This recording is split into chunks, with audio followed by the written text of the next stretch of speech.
आदिम तीर्थंकर प्रभो आदिनाथ मुनिनाथ, आदि व्याधि अगमग मिटे तुम पद में मम मात। चरण शरण है आपके तारण तरण जिहाज, भवदधि तट तट ले चलो करुणा कर जिन राज। 52 गजा के बड़े बाबा आदिम तीर्थंकर आदिनाथ भगवान की, परम उपकारी संत शिरोमणि आचार्य गुरु और विद्यासागर जी महामुनि राज की, पूज्य मुनि श्री 108 दुर्लभ सागर जी महाराज की, 48 दिवसीय भट्टामर महामंडल विधान की। समस्या सबके सामने आती है। कुछ लोग शक्तिमान बनकर उसका सामना करते हैं, तो कुछ लोग भक्तिमान बनकर उस समस्या का सामना करते हैं। शक्तिमान भी है और भक्तिमान भी है। शक्तिमान के साथ में केवल अकेले शक्ति ही काम करती है और भक्तिमान के साथ दोनों हैं। उसकी शक्ति भी लगी है और भक्ति भी लगी है, अपना आप ही वो उस समस्या से निजात पा जाता है, उस समस्या से छुटकारा पा जाता है। बस आचार्य मानतुंड स्वामी अंतिम छंद चल रहे हैं और उन काव्यों के माध्यम से वे कहना चाह रहे हैं तुम चिंता मत कर। अभी भजनकार भजन गा रहे थे, मैं हूं ना तू क्यों चिंता करता है, मेरे होते तू क्यों डरता है। बस आचार्य मानतुंड स्वामी भी यही कह रहे हैं, आपको चिंता की जरूरत नहीं है, आप तो चिंतन करो। प्रभु की भक्ति एक ऐसा माध्यम है, कितना भी कैसा भी संकट क्यों ना हो सबको टाल देता है, सबको टाल देता है। ऐसे उस प्रभु की भक्ति में लवलीन आचार्य मानतुंड स्वामी जो भव हर का मार्ग बता रहे थे, अभी भय हर का मार्ग बता रहे हैं। चाहे वो हाथी का भय हो, चाहे वो शेर का भय हो, चाहे अग्नि सर्प का भय हो, चाहे संग्राम समुद्र का भय हो। और आज सबसे महत्वपूर्ण भय की चर्चा आचार्य मानतुंड स्वामी इस 45वें छंद में करने जा रहे हैं, जिसको आज एक तरह से हर व्यक्ति गुनगुनाता रहता है। और गुनगुनाना ही नहीं, उसको जिसने भावों के साथ में समर्पित भाव होकर विशुद्ध परिणामों के साथ में इस छंद की आराधना की, कैसा भी रोग क्यों ना हो वह रोग उसका दूर होकर रहेगा, दूर होकर रहेगा। अरे जो भव रोग को हरने की कैपेसिटी रखते हैं, वो क्या आपके इस छोटे से रोग को नहीं हर सकते? बोलो, श्रद्धा तो करो। इसलिए श्रद्धान की कमी है, जहाँ श्रद्धान की कमी है वहाँ अभी हम भगवान की भक्ति से कोसों दूर हैं। जब तक आप श्रद्धान को अपने जीवन में नहीं अपनाएंगे, भगवान की भक्ति भी तभी कर पाएंगे। तो पहले अपन छंद लेते हैं जो महत्वपूर्ण छंद है, और इसको याद कर लेना चाहिए। और याद करके अपने जीवन में जब कभी भी लगे कि आज थोड़ा सा मन अच्छा नहीं लग रहा है, तुरंत स्वस्थ हो जाएगा, तुरंत स्वस्थ हो जाएगा वो। इसलिए यह है 45वां छंद। और फिर इसके बारे में इसका अन्व्यार्थ के साथ में इसका भावार्थ आचार्य मानतुंड स्वामी क्या कहना चाह रहे हैं, मैं उच्चारण करता हूँ, आप लोगों को भी उच्चारण करना है। पहले हम करेंगे, फिर आप लोग करना। उद्भूत भीषण जलोदर भार बुना,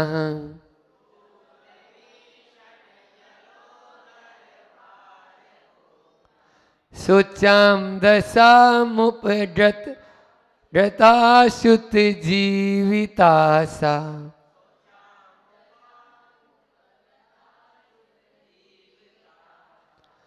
त्वत्पाद पंकज रजोमृत दीप्त देहा,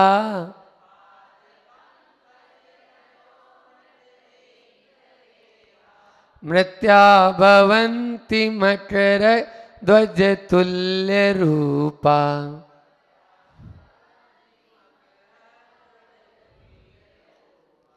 बहुत ही सुंदर छंद है।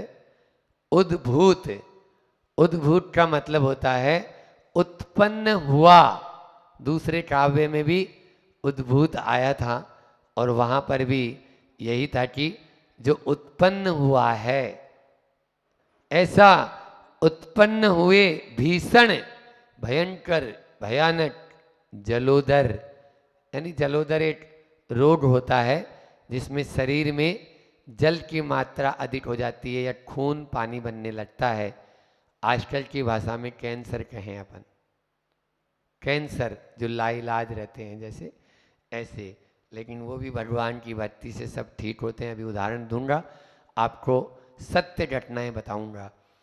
तो वह जलोदर जो भयानक जलोदर रोग है, भार घुटना, उसके भार से पीड़ित है, परेशान है। शोचाम, शोचनीय है वह जलोदर रोग। दशाम, शोचनीय दशा को उपगता, प्राप्त हो चुका है। ऐसा जिसकी दशा अब शोचनीय है, डॉक्टर भी कहता है ले जाओ, अब यहाँ कुछ भी नहीं होगा। ऐसी दशा, शोचनीय दशा को प्राप्त, तथा जीविताशा मृत्या, जीने की आशा छोड़ दी है उसने। कौन ने? ऐसे मनुष्य ने। मृत्या यानी मनुष्य, मृत्य लोक बोलते हैं इस मध्य लोक को। तत्पाद पंकज, आपके चरण कमलों की रजोमृत धूल रूपी अमृत से विद्ध देहा, देह को लिप्त करके, मकर ध्वज, कामदेव के तुल्य रूपा भवंती, समान हो जाता है।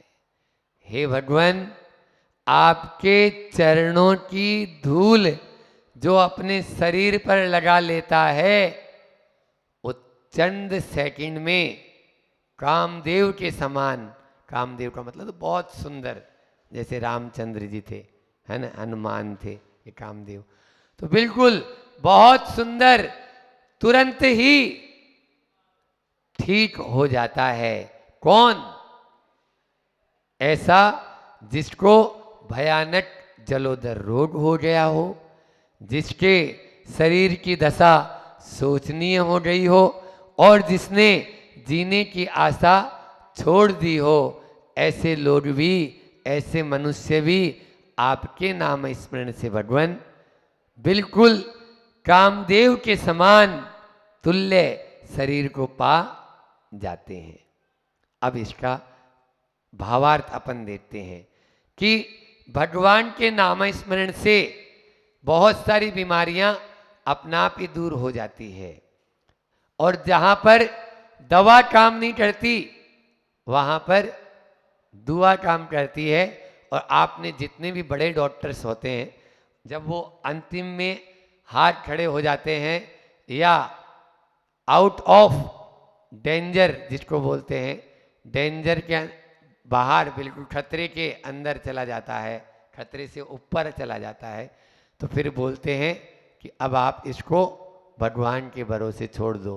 डॉक्टर DC जैन का नाम सुना होगा, RK पाटनी, RK मार्बल वालों के परिचित जो बहनोई हैं, वो डॉक्टर DC जैन दिल्ली में एक व्यक्ति को कैंसर हुआ और 4th स्टेज का कैंसर, शरीर में पूरा पानी हो गया, कीमोथेरेपी लगा लगा के भी परेशान, कोई बचने की चांस नहीं। अब लास्ट में, अंत में डॉक्टरों ने कहा कि अब आप इसको ले जाओ और जितने दिन जी जाए उतने दिन ठीक। वेंटिलेटर पे है और वह वेंटिलेटर हटाते ही तुरंत प्राण निकल जाएंगे। कौन ने कहा? डॉक्टरों ने कहा। डॉक्टर DC जैन ने कहा कि यदि सब तरफ से हार चुके हैं तो मैंने सुना था भट्टामर महाकाव्य का पाठ और उसकी 45वां काव्य जो है उसको उस पेशेंट को कहा तुम 45वां काव्य पढ़ो और मैं ये भट्टामर का पाठ तुम्हारे साथ में रोज, और मैं प्रयोग करना चाहता हूँ इसका, क्योंकि डॉक्टर तो थे ही। अब जब दवाइयाँ काम नहीं कर रही, सब खत्म हो गया है, तो उन्होंने वहीं, बहुत बड़े HOD थे वो, तो सब चलती थी उनकी, एक कमरे में वहाँ रख लिया और एक कमरे में उस पेशेंट को रखा। ये खुद डॉक्टर साहब के मुझसे सुना है। जब सब तरफ से हार चुके हैं, डॉक्टर खुद जवाब दे दिया है, लेकिन उनको विश्वास था धर्म के ऊपर, और उन्होंने रोज शुद्ध वस्त्र पहने, खुद जाते, भट्टामर का पूरा पाठ सुनाते, और वह दिन भर जाप करता इसी 45वें काव्य की, और उसको उसी का पानी पिलाते। 45वां काव्य पढ़कर एक माला पूरी होने पर उसका पानी पिलाते। 7 दिन के अंदर अंदर कैंसर के कीटाणु, जो 1 घंटा नहीं जिएगा, वेंटिलेटर से हटाने के बाद में 1 घंटा नहीं जिएगा, 7 दिन के अंदर अंदर वह कैंसर के कीटाणु समाप्त होने लगे, और विद इन 1 साल के अंदर वह पूरा कंचन काया हो गई, कंचन काया हो गई। बोलो है या नहीं है विश्वास? ये विश्वास। कई केस ऐसे देखे, एक साथ सतना, एक गाड़ी जा रही है मैयर से, और मैयर से सतना की ओर पैदल विहार चल रहा था सन का, और उस समय एक लड़की, लूना पर एक पिताजी, लड़की और उसकी माँ, वो तीनों थे। पहले उस टाइम पे लूना चलती थी, वो रेस से चलने वाली गाड़ी होती थी, तो वो लूना मोपेड पे वो जैसे ही फिटाई लड़की उस गाड़ी से, और सीधे आके गिरी। अब कोई जीने की उम्मीद नहीं, इतना तेज एक्सीडेंट। लेकिन वह गाड़ी वाला ब्रेक लगाते लगाते लगभग 50 मीटर आगे जाके गाड़ी रुकी, और जब गाड़ी रुक गई तो लोगों ने भी सोचा, और महाराज ने भी सोचा, ये जिंदा नहीं रह सकती है। लेकिन वो गाड़ी में से लोग उतर के आए, अपने माथे पे हाथ रखे हुए थे, अब क्या होगा। और उस गाड़ी में एक साधु बैठे थे, उन साधु के हाथ में माला थी, उन साधु के हाथ में माला, सुमिरनी बोलते हैं उसको वो लोग, तो सुमिरनी थी, और वो सुमिरनी फेर रहे हैं। जो बच्ची बिल्कुल बेहोश हालत में है और ऐसा लगा कि गई काम से, बस वो बाबा जी उतर के आए और देखा बच्ची ऐसे उठ के खड़ी हो गई जैसे तू सो के उठ के खड़ी हुई हो, सो के उठ के खड़ी हुई हो। किसका कमाल है? उस सुमिरन का कमाल है। जब भी गाड़ी में यात्रा करो, आप सबसे पहले माला हाथ में ले लो, लेकिन बस बातें करने से फुर्सत नहीं मिलती है, बस इधर उधर की बातें होंगी।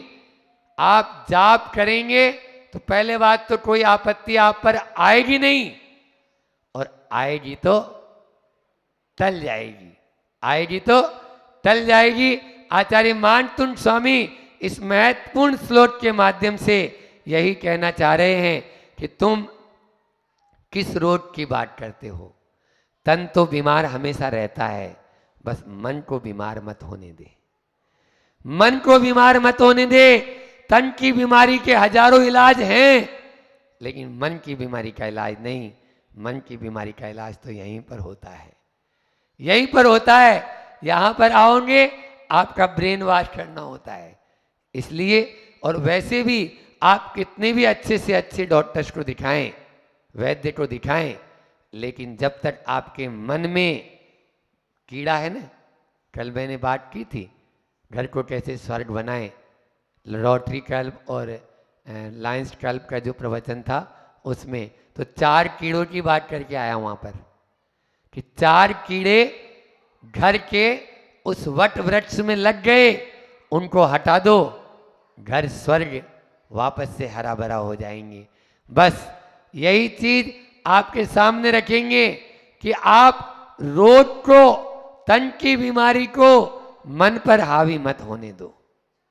तन की बीमारी को मन पर हावी मत होने दो, क्योंकि यदि वहां हावी हो गई तो फिर कोई भी दवा काम नहीं करेगी।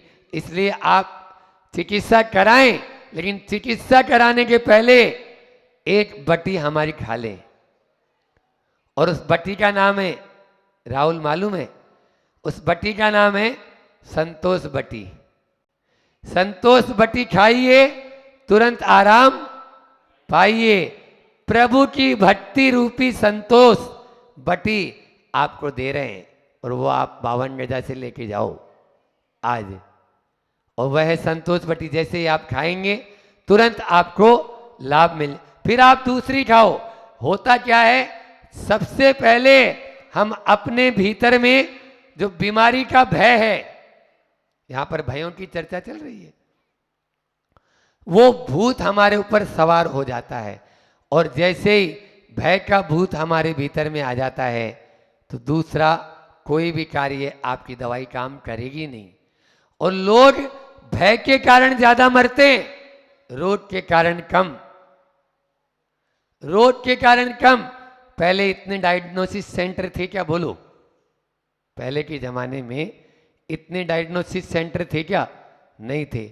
उनको मालूम ही नहीं चलता था कि मुझे कैंसर है। आदमी के अंदर में कैंसर है तो भी इसको मालूम नहीं है, और आज कैंसर नहीं है और उसको बोल दिया तुम्हें कैंसर है। हाँ, अरे वो तो मरता है जो मरता है, उसके घर वाले भी मर जाते हैं। वो बाद में सलटता है, 2-4 पहले ही चले जाते हैं। उसकी पत्नी है, उसकी माँ है, उसके पिता हैं। हम देखते हैं ना, जब हमारे चरणों में लेके आते हैं तो सबसे पहले मैं यही बोलता हूं, उनको कैंसर है ही नहीं। कौन बेवकूफ ने कह दिया इसको कैंसर है? ये सबसे पहले ये भूत आपके अंदर से उतार दो। आज रोग की बात हो रही है। रोग से, रोग के भय से छुटकारा पाना चाहते हो तो पहले आप प्रभु का नाम लो, और उनका नाम लेकर आप इन सब चीज़ों दरकिनार करो। एक बार ऐसा हुआ, एक व्यक्ति शौच करने गया, जंगल करने गया। जंगल में, उस जमाने में तो जंगल ही जाते थे। अब जंगल लोटा लेके गया, और जैसे ही देखा, शौच करने के बाद हाथ पूरा लाल। अरे ये क्या, जरूर आज तो ब्लीडिंग हुई है, भयंकर ब्लीडिंग हुई है। नर्वस, बिल्कुल जैसे तो मरी हालत हो गई उसकी, बिल्कुल कैसा, अरे हाथ पूरा लाल है। दोबारा हाथ लगा के देखा शौच के लिए, हाँ हाँ हाँ, जरूर लाल लाल पूरा ब्लीडिंग है। और आके चारपाई पे निडाल पड़ गया। निडाल पड़ गया और कुछ नहीं सूझ रहा, अब क्या होगा। आज तो शौच में बहुत सारा मेरा रक्त बह गया है, खून बह गया है, ऐसी भावना वो अंदर ही अंदर, अंदर ही अंदर। जैसा सोचोगे वैसा ही तो होगा। अब बस वो पड़ा है।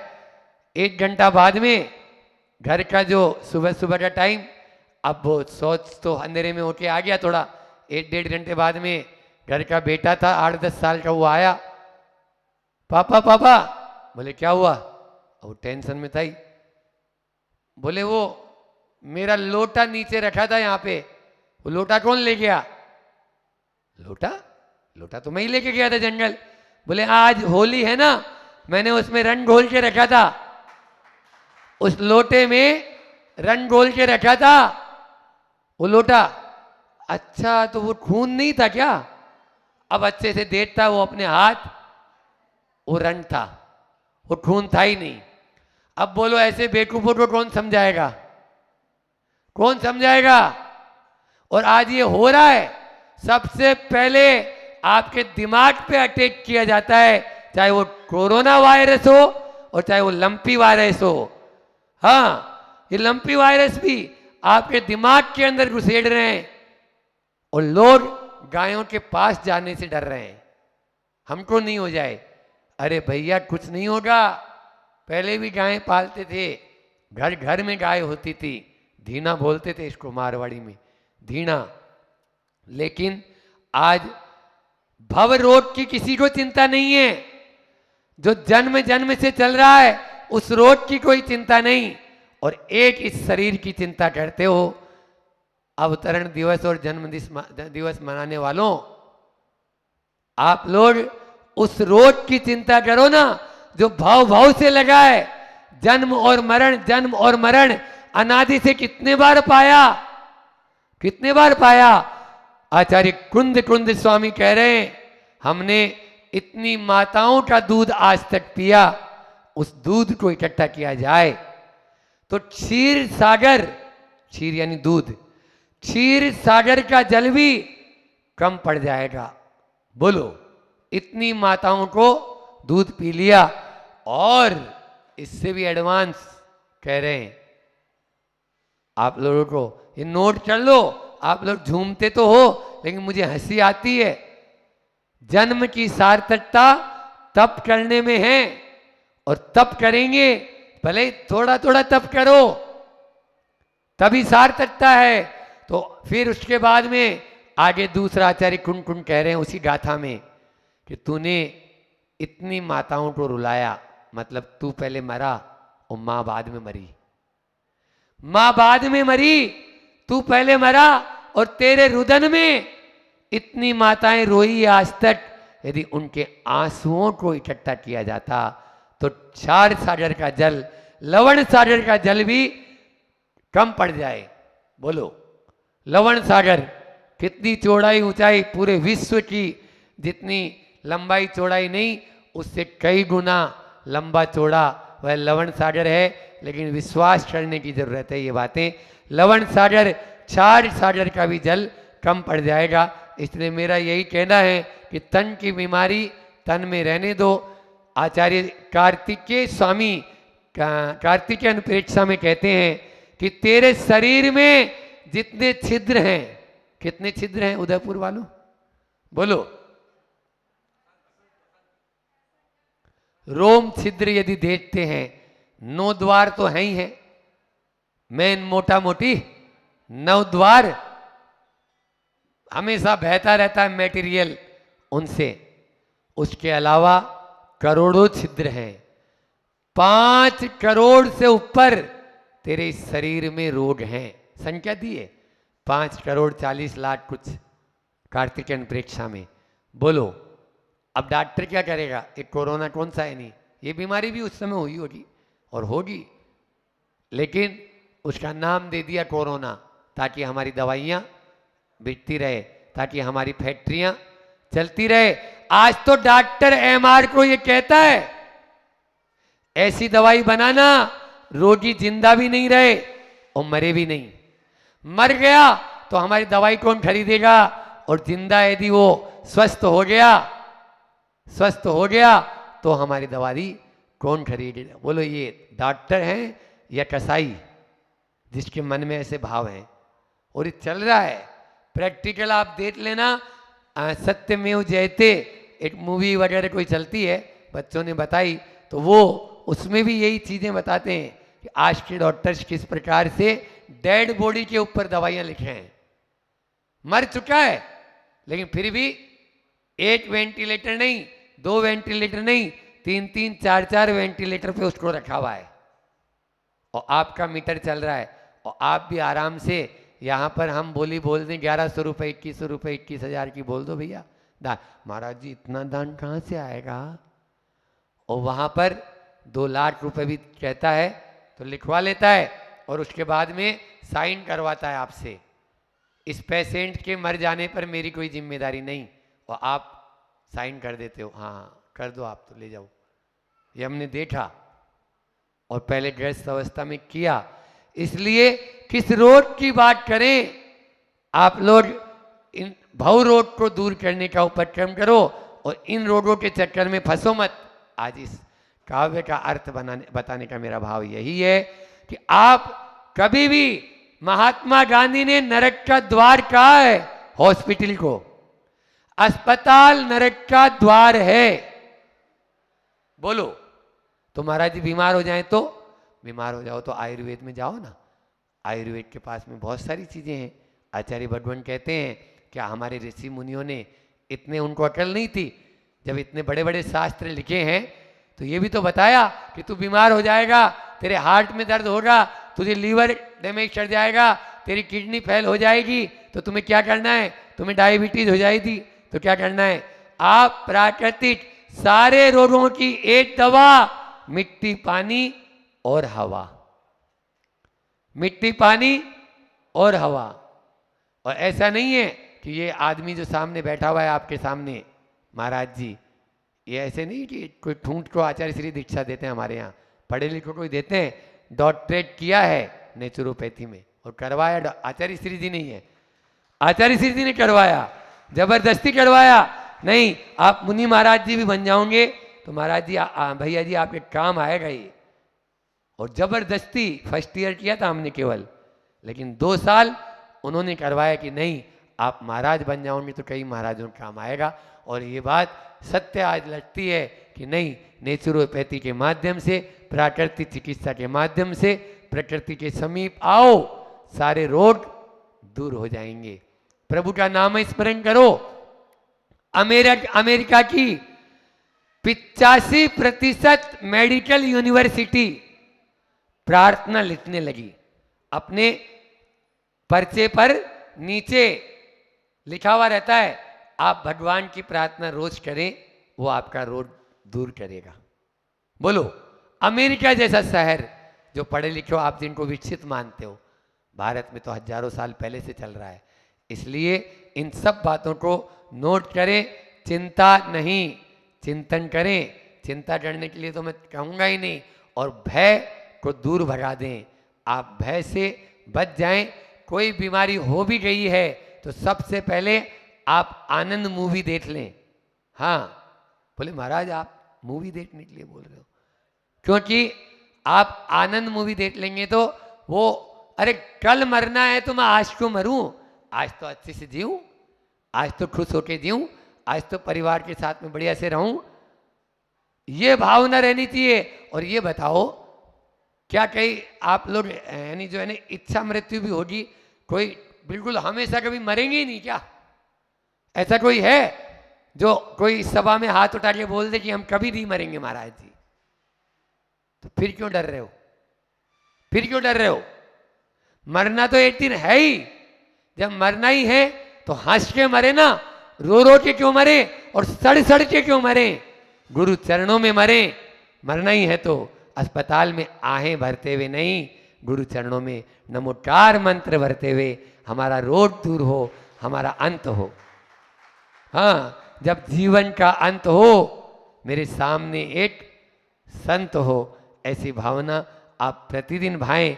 2 शब्द हैं, सोचाम और जीविताशा। इस छंद में इन दोनों को नोट कर लें। सोचाम मतलब चिंता और जीविताशा मतलब डिप्रेशन। डिप्रेशन, चिंता, एंजाइटी, इन सब बीमारियों से छुटकारा पाना चाहते हो तो पहले भी मैंने बताया था, 28वां नंबर का श्लोक बताया था, अशोक वृक्ष वाला। और आज फिर 45वां नंबर का श्लोक आप लोग इस काव्य का पाठ करें, इसकी जाप करें, आपकी चिंता डिप्रेशन सब दूर होंगे। इसका पद्यानुवाद लेते हैं, समय आपका पूर्ण हो रहा है। असहनीय उत्पन्न हुआ हो विकट जलोदर पीड़ा भार, जीने की आशा छोड़ी हो देख दशा दयनीय अपार। ऐसे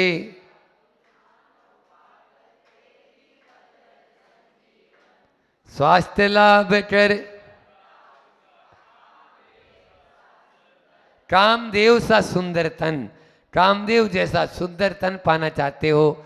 आचार्य समंत भद्र स्वामी रत्नकंठ श्रावकाचार्य में भी कहते हैं, भक्ति सुंदर रूपम, भक्ति से सुंदर रूप की प्राप्ति होती है। आप सबको भी उसी सुंदर रूप की प्राप्ति हो, इसी भाव के साथ में बोली अहिंसा परमो धर्म की। आचार्य गुरुवर विद्यासागर जी महामुनि। परिस्थितियां अपन नहीं बदल सकते, मनस्थिति तो बदल सकते हो। बोलो, परिस्थिति बदलना हमारे बस में नहीं है, हम अपनी मनस्थिति को तुरंत बदल लें। और जैसे आप मनस्थिति को बदल लेंगे, परिस्थितियां स्वतः बदलने लग जाएगी। परिस्थितियां स्वतः बदलने लग जाएगी। तो इसमें मैंने आनंद सूत्र में जो दिए हैं 18 पॉइंट, इन 18 पॉइंट की आप प्रतिदिन प्रार्थना करें और एक मंगल भावना आपके लिए दी है, वो मंगल भावना भी आप इसको करेंगे तो निश्चित रूप से। एक और आपको सूत्र दे रहा हूं, अभी जैसे इन्होंने दिया कि गुरुदेव, परम गुरुदेव जय जय राम, बहुत अच्छा। ये रामधुनी जैसे होती है ना, तो रामधुनी बहुत अच्छी लगती है। उसी प्रकार से आप सब अच्छी मंगल भावना प्रतिदिन, इसमें अभी पढ़ेंगे अपन, वो मंगल भावना जब पढ़ेंगे उस मंगल भावना को प्रतिदिन पढ़ें। प्रत्येक प्राणी मात्र के प्रति हमारी मैत्री भावना हो, लेकिन ये तब होगा जैसा मैंने प्रवचन के शुरू में कहा था कि खुद पे लगाओ डंडा, बन जाओगे खुदा। खुद पे लगेगा डंडा तभी बनेंगे आप खुदा। खुदा बनना है। खुद में और खुदा में क्या अंतर है? एक डंडे का अंतर है बस, वो कुछ और दूसरे को नहीं लगाना है। वो खुद पे लगाओ डंडा और बन जाओगे खुदा। इसलिए खुदा बनना है तो अपने ऊपर डंडा लगाना है, लेकिन जमाने को बदलना नहीं चाहते, हम अपने को बदलना चाहते। बार बार मैं यही कहता हूं, जमाने की बात मत करो, बात जमाने की करो। शब्दों को थोड़ा ध्यान से सुना करो, है ना, ताकि आप लोगों को, जमाने की बात मत करो, बात जमाने की करो। ऐसी बात करो जो जम जाए, नहीं तो जमाने की बात तो चली रही है, अनादि से चल रही है, इसलिए वो बात न करें। तो क्या करें? एक बार ऐसा हुआ, किस प्रकार से देखो हम आजाद हो सकते हैं कि एक व्यक्ति, एक तोता था। अब वो तोता जो था अपने मालिक के पकड़ के उसको पिंजरे में बंद कर दिया। अब लेकिन सोने की दीवारें, पंछी तुझको कब भाती, कैसे भाती होगी? सोने की दीवारें, लोहे की दीवारें, पंछी तुमको कैसे भाती होगी? कभी अकेले में तो तेरी आंखें भी भर आती होगी, कभी अकेले में तो तेरी आंखें भर आती होगी। तो पंछी ऐसा ही था जैसे आप लोग हैं, क्योंकि प्रकृति की सारी शक्तियां आप देखो आजाद होना चाहती है और आजाद है, और वो आजाद है तभी हमें बहुत अच्छी भी लगती है। एक गाय का बछड़ा भी जब फुदक फुदक के अपनी माँ के पास में जाता है तो कितना प्यारा लगता है। तो निश्चित रूप से ये भी एक आजाद होने का। तो उस तोते को पिंजरे में बंद कर रखा था, उसको अच्छा मेवा, मिष्टान, खीर, मालपुआ अच्छे सब रखते थे, लेकिन उसको तो वो सब रुचते नहीं थे, क्योंकि उसकी इच्छा क्या थी? इच्छा ये थी कि मैं आजाद हो जाऊं इस पिंजरे से। नहीं, तुम मेरे लिए बहुत अच्छे हो, सेठ ने कहा, और आपको यहीं रहना है। ठीक है, मेरे गुरु वहां रहते हैं, उन गुरु तक आप चले जाओ और उन गुरु को एक संदेशा दे दो मेरा। हाँ, हम दे देंगे। सेठ गया, जो स्थान बताया उस स्थान तक, वहां एक वृद्ध तोता था जो अपने कुछ साथियों के साथ में बैठा था। उसको बताया और जाके बोला, आपका एक शिष्य मेरे यहाँ है और उसको हमने पिंजरे में रखा है। तो हाँ, वह तोता जो है ये बात आपको बताया, बस इतना बोला ही था। गुरु तो गुरु होते हैं, मंत्र बताना था, बस वो तोता वहीं ढेर हो गया। जो वृद्ध तोता था वो वहीं ढेर हो गया। ढेर हो गया तो इसने सोचा मैंने तो ऐसा कुछ बोला ही नहीं है, उन्होंने बोला था वही बात बोली है। लेकिन मायूस मन से वो पूरी बात भी नहीं कह पाया था तब तक। तो बस आया, ले आए मेरे गुरु। हाँ हाँ, लेकिन क्या? लेकिन वो तो मेरी बात पूरी हो ही नहीं पाई, और उसी के पहले वो तो चले गए। इतना सुना ही नहीं था, ये भी पूरी बात नहीं कर पाया, और ये भी वैसे ही पूरा ढेर हो गया। अब ढेर हुआ और इसने धीरे से उसका फाटक खोला। फाटक खोला और फाटक खोलते ही थोड़ा सा सेट इधर उधर हुआ और वो उड़ गया। उड़ गया वो तोता। ताली तो बजा रहे हो, लेकिन इसका गूढ़ अर्थ देखना। हाँ, ऐसा नहीं कि फाटक, हाँ नहीं तो बोले अच्छा गुरु मंत्र देके जा रहे हैं, जेलर साहब बोलेंगे इसका। हाँ, ध्यान रखना, जेल किसी को प्रिय नहीं है। नहीं, इन लोग जेलर साहब भी आपको ऐसा नहीं चाहते। अरे आपसे ज्यादा ड्यूटी इनकी है, चाहे अधीक्षक जी हो और चाहे जेलर साहब हो। ये लोग, आप लोग तो फिर भी हाँ दोनों टाइम में, लेकिन इनके ऊपर 24 घंटा सपना भी आता है तो यही आता है कि वो वहां है या नहीं है।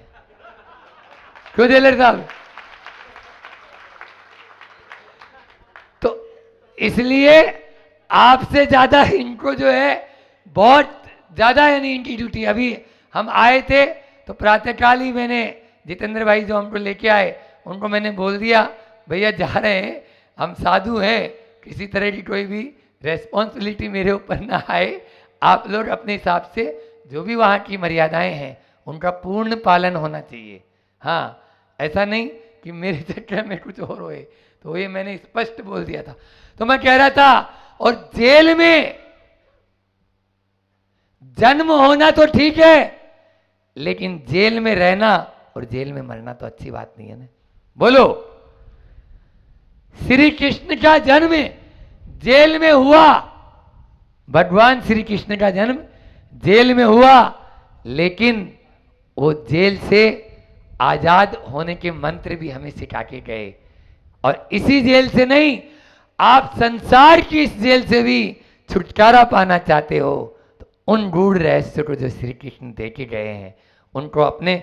तो मैं कह रहा था कि दुनिया में उसने क्या किया, अपने, जो मैंने शुरू में आपको कहा कि उस तोता ने अपने मन को मार दिया।